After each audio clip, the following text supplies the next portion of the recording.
Nobody in the city could ever imagine what Ibrahim Traoré discovered that night. The moment he pushed open the heavy iron doors, the air turned heavy, and a strange silence wrapped around him like a warning. What he saw inside was not just shocking, it was enough to change everything. Before I take you further into this dangerous journey, make sure you subscribe now, because what you are about to hear is not an ordinary tale. It is a truth that was never meant to be spoken aloud. The story began with a message slipped under his door, a piece of paper without a name, without a signature, but with words that burned in his eyes. The gold is moving soon. Stop it before it leaves forever. At first, Traoré thought it was a trap, maybe an attempt to pull him into something he could not control. But as he stared at those words, something inside him told him it was real. He folded the paper, hid it in his pocket, and decided to follow where it led. For 2 nights he moved silently across the city, passing empty streets, avoiding curious eyes, and listening for whispers that could guide him to the truth. Every alley carried its own secret. Every face he crossed seemed to hide something. He trusted no one, not even the guards who claimed loyalty. His steps finally stopped in front of an abandoned warehouse near the edge of the city, where broken walls carried the smell of rust and forgotten time. At first glance, it looked like nothing but ruins, yet the message in his pocket said otherwise. He stood there in the dark, his heart steady but heavy, when he noticed a small light flickering through a crack in the wooden boards that sealed one of the windows. That tiny glow was enough to confirm the fear growing in his chest. Someone was inside. Someone was hiding something.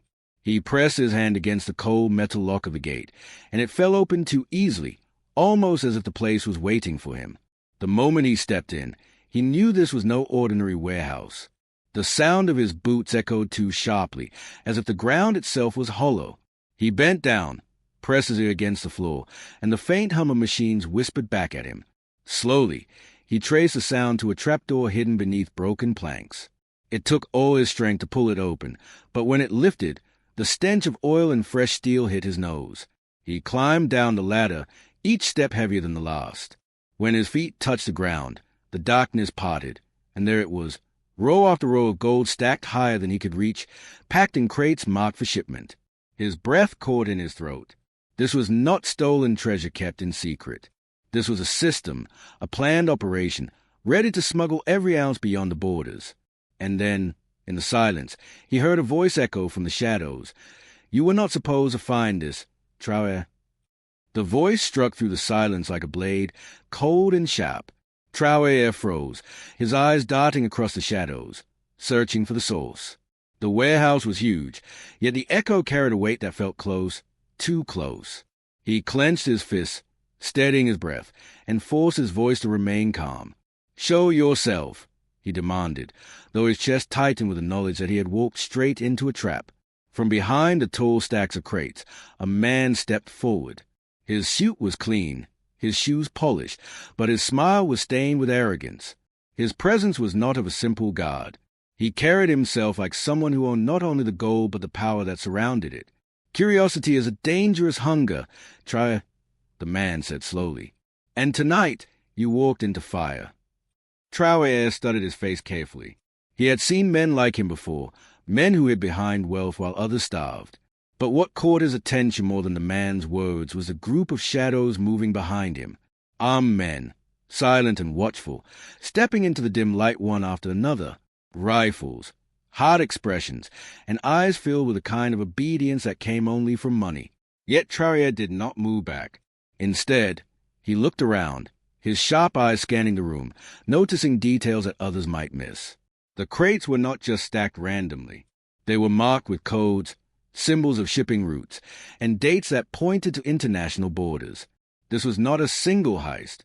This was an entire network, operating under the silence of night, ready to bleed his country dry. The man in the suit moved closer, his polished shoes tapping against the steel floor. "Do you think you can stop this?" he asked, almost laughing. "This gold belongs to us now. It will travel across oceans, feed the pockets of leaders, and bury anyone who tries to interfere. You should have stayed out of this, Traoré." But Traoré's silence was not fair. His mind was racing, piecing together fragments, trying to understand how deep this conspiracy ran. He finally spoke, his voice low but cutting through the heavy air. Gold that is stolen carries blood with it, and blood always finds a way to speak. The armed men tightened their grips on their weapons. The atmosphere thickened, seconds stretching like hours. Traoré could feel the weight of danger pressing against his skin, yet he knew retreat was no longer possible. To walk away now would mean betrayal, not just to himself, but to every soul whose future was being sold inside these crates. The man in the suit smirked, then snapped his fingers. 2 guards dragged forward a battered metal chair. The clanging sound echoed like thunder. You will sit, you will listen, and you will understand that you are standing against more than you can carry, he said. We control more than this warehouse. We control the silence of the world. But before Traoré could answer, another sound cut through the tension, the sudden roar of engines outside a warehouse. Someone else had arrived. The engines outside grew louder, shaking the air with urgency. Every man inside the warehouse turned toward the heavy doors. The suited leader raised his hand, signaling his guards to hold their ground. But Traoré's instincts told him something else. Whoever was outside was not part of their circle. The massive doors rattled as bright headlights cut through the cracks. Then, with a screech, one of the doors swung open. A truck, dust-stained and roaring, crashed halfway inside before halting sharply. Its tires screeched, its brakes screamed, and for a moment, the silence that followed was louder than the noise itself. The guards shifted uneasily, their fingers tight on triggers. The man in the suit frowned, clearly not expecting this intrusion. Then, from the truck's back, a figure leaped down, moving fast, cloaked in shadows. No uniform, no polished shoes, just a rugged presence and steps that carried purpose. Traoré narrowed his eyes, trying to recognize a stranger. But before he could, the figure shouted with a voice that carried power. You are late, Traoré, and they are already watching us. Every head turned, confusion cracking the moment apart. The suited man's smirk faltered for the first time. Who dares interrupt this meeting? He barked. The figure walked into the dim light, and the warehouse seemed to hold its breath. His face bore scars, old and deep, but his eyes burned with defiance. Traoré felt a sting of memory. He knew that face. It belonged to someone he had believed gone, someone whispered to have disappeared years ago. Abdoulaye? Traoré's voice was barely above a whisper. The man gave a faint smile, one filled with pain. Yes, brother, not dead, not gone, hidden. And tonight, I am here to stop what they plan to bury under gold and silence. The revelation hit Traoré harder than the threat of guns. His own blood, his brother, alive after all these years. Questions rushed through his mind. Where had he been? Why had he vanished? And what was he doing here, standing against men powerful enough to control nations? The suited man quickly recovered his composure. Ah, he muttered, clapping slowly, mockingly. So the ghost of Africa returned to haunt us. How poetic! But whether one or two, you are still outnumbered. Abdoulaye's eyes flashed. Outnumbered. Yes. Outpowered. Never. Because truth does not need an army. It needs only one man willing to bleed for it. The guards lifted their rifles, but before they could fire, Abdoulaye raised his hand. From the truck, more figures began stepping down, rough men and women, not soldiers, but villagers, workers, and farmers. Faces weathered by struggle, hands hardened by labor. They carried not polished weapons, but tools, machetes, hammers, and their unbreakable will. Traoré's chest tightened with pride. His brother had not been hiding. He had been gathering the forgotten, the unheard, the silent voices who suffered most from stolen gold. This was no accident. This was a rebellion. The suited man sneered, yet a flicker of unease passed through his eyes. The warehouse was no longer just a cage. It was about to become a battlefield. The air inside the warehouse turned heavier, as though even the walls sensed the storm brewing. Traoré's mind raced. He had walked into this mission expecting hidden gold, deceitful leaders, and secret deals. What he had not expected was his brother, Abdoulaye, standing alive, defiant, and ready to ignite rebellion. The suited man's laughter broke the silence. Look at this theater. 2 brothers reunited among piles of gold. But remember, gentlemen, dreams of justice collapse when faced with bullets. He snapped his fingers. In an instant, his guards raised their rifles, their polished barrels glinting in the dim light. Traoré stood tall, his pulse steady. If bullets end dreams, then why do you fear us so much? His words cut sharp, echoing louder than the man intended. Abdoulaye stepped forward, his eyes burning. You fear because you know gold means nothing when truth is spoken. These people, he motioned toward the villages behind him, they are not here for wealth. They are here because their lives have been stolen coin by coin, ounce by ounce. One of the guards sneered and shouted, Enough! Drop your tools. Peasants, I'll bleed on this floor. The villagers did not move. Their silence was more terrifying than any weapon. A woman in the front, her hands trembling but firm, held up a rusted farming sickle. Her voice cracked but carried strength. We have bled enough already. Not tonight. The suited man's smirk faltered again. For years, his power had thrived on silence. Now silence itself stood against him. Traoré felt the moment bend, fragile like glass. One wrong move, and the warehouse would drown in violence. He turned sharply to Abdoulaye. You have gathered them, but how far will they go? Are you ready to see them die for this? Abdoulaye did not blink. They are already dying slowly. Brother, tonight, they choose to die standing rather than kneeling. The truth of those words stung Traoré. His brother's scars, the villagers' eyes, the stolen gold. It was no longer just about smuggling. It was about survival, dignity, and freedom. Suddenly, headlights flared through the cracks of the warehouse walls again. Engines roared, different this time, heavier, disciplined. The ground shook. The suited man's lips curled into a cold smile. You see, my friends have arrived. This little theater is over.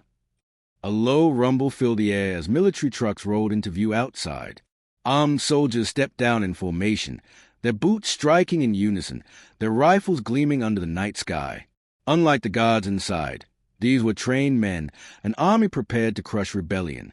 The villagers tightened their grips on tools, fear flickering in their eyes, but no one stepped back. Abdoulaye stood unshaken, his presence alone a shield of courage. Traoré, however, felt the sharp pull of two worlds colliding, his oath as a soldier, his blood as a brother, and his duty as a man. The suited man whispered into the tense silence, Choose, Traoré, stand with your brother and die with these peasants, or stand with me and live as a king. The moment froze. Traoré's answer would decide not only his fate, but the fate of every soul in that warehouse. The warehouse echoed with silence so sharp it felt like a blade. Traoré's chest rose and fell, his eyes locked on the suited man who waited with poisonous patience. The soldiers outside tightened their formation, their rifles ready to thunder at the slightest order. Inside, villagers clung to hope, while Abdoulaye's stare pierced straight into Traoré's soul. Traoré took a slow step forward. You speak of kings, yet you hide behind mercenaries. You think gold give you power, but power is nothing without people. His voice cracked like thunder, shaking the quiet. The suited man laughed harshly. People? These peasants. He pointed at the villagers. They will sell their loyalty for a handful of rice tomorrow. But gold is eternal. Abdoulaye shouted. Gold is eternal only until fire melts it. Dignity, once risen, cannot be burned away. His words lit sparks in the villagers' hearts. Murmurs of courage rippled through the crowd. The suited man's smirk hardened. He raised his hand, about to signal the soldiers outside. In that split second, Traoré's instincts roared alive. With lightning speed, he lunged forward, gripping the man's wrist before it could fall. The two men struggled, bodies colliding against the gold crates. One crate cracked open, and bars clattered to the floor, their hollow clang echoing like a warning bell. The guards inside panicked. Guns raised. Fingers hovered on triggers. But before they could fire, Abdoulaye shouted, Now! The villagers surged. Rusted tools, wooden sticks, bare fists, everything turned into weapons of desperation. The warehouse exploded into chaos. The guards were caught off guard by the storm of bodies charging at them. Traoré wrestled the suited man, forcing him against the broken crate. Gold dust smeared their clothes, a grotesque reminder of what they were truly fighting over. The man hissed in his ear, You are a fool, Traoré. This rebellion will drown in blood. Traoré pressed harder, his voice a whisper but edged with steel. Better to drown fighting than live chained to thieves. Suddenly, The warehouse doors burst open. Soldiers stormed in, their boots hammering against the ground. For a heartbeat, the villagers froze. The sheer sight of disciplined rifles ready to tear them apart drained the air from their lungs. But Abdoulaye did not flinch. He stood at the front, his chest bare, his voice steady as he roared. If freedom demands blood, then let it begin with mine. The soldiers hesitated. Their rifles aimed, but their eyes wavered. They saw not rebels, but unarmed villagers, mothers clutching children, men wielding farming tools against steel. The hesitation stretched like fire catching dry grass. The suited man, enraged, screamed, "Shoot them! Do it now!" But the commander of the soldiers, a man with weary eyes, did not move. His finger lingered on the trigger, yet his conscience fought louder. One by one, the rifles lowered. The silence that followed was deafening. The suited man's face twisted in disbelief. "Traitors! All of you!" And in that moment, Traoré made a choice that would change everything. He turned to the soldiers and shouted, "You swore to protect this land, not thieves. Stand with your people." The warehouse trembled with the weight of destiny.